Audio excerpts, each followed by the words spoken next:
చూడండి, మత్స్యకారులు ఇప్పుడిప్పుడే బోటు తిరగబడిపోయింది. భీమిల్లోని విశాఖపట్నం సైడ్లోని మినీ హార్బర్లు ఎన్నో కట్టాలి. పెద్ద హార్బర్ ఉంది కానీ మినీ హార్బర్ లేదు. కోస్టల్ అంతా విదేశాల్లో చూడండి ఎంత విలువైన మత్స్యకారులు ప్రాణాలు కాపాడడానికి మత్స్యకారులు నిధులు కేటాయించి ఒకటే హార్బర్ కట్టడం, 2 వాళ్ళకి ఎక్విప్మెంట్లు ఇవ్వడం, 3 వాళ్ళు వృత్తి కంటిన్యూ చేయడానికి కావలసిన స్కూల్ పెట్టడం. ఎందుకంటే ఇప్పుడు అందరూ ఎడ్యుకేషన్ చేసి తక్కువ పనులన్నీ మానేశారు. కనుక విశాఖపట్నం ఎంపీగా నన్ను గెలిపించుకుంటే విశాఖపట్నం కోస్ట్ టు కోస్ట్ అభివృద్ధి అంటే చేసి చూపిస్తా.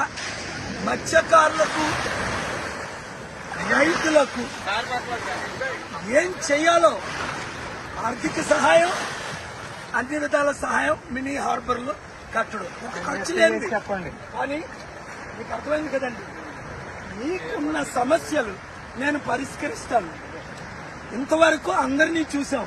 విశాఖపట్నం ఎంపీగా సీరియల్ నెంబర్ 14 కొండ గుర్తుకు ఓటేసి నన్ను గెలిపించండి. మీ మత్స్యకారులకు, మీ పిల్లలకు, మీ అబ్బాయిని కలిసారు. ఎంత ఒక విధంగా చెప్పాలంటే మీ వృత్తి కూడా ఆయనకి ఇంకా ఇంట్రెస్ట్ లేని పరిస్థితి. ఎందుకు మీకేమో అలా ఏ విధంగా సహాయం చేయట్లేదు. మొన్న 6 మత్స్యకారులు కేజీహెచ్ హాస్పిటల్లో ప్రాణాలు పోతుంటే కనీసం వాళ్ళు రక్షించలేకపోయారు ఈ గవర్నమెంట్. కనుక గుర్తుంచుకోండి, మీడియా అందరికీ షేర్ చేయండి. విశాఖ ఎంపీగా నన్ను గెలిపించారు, కొండ గుర్తుగా ఓటేయండి.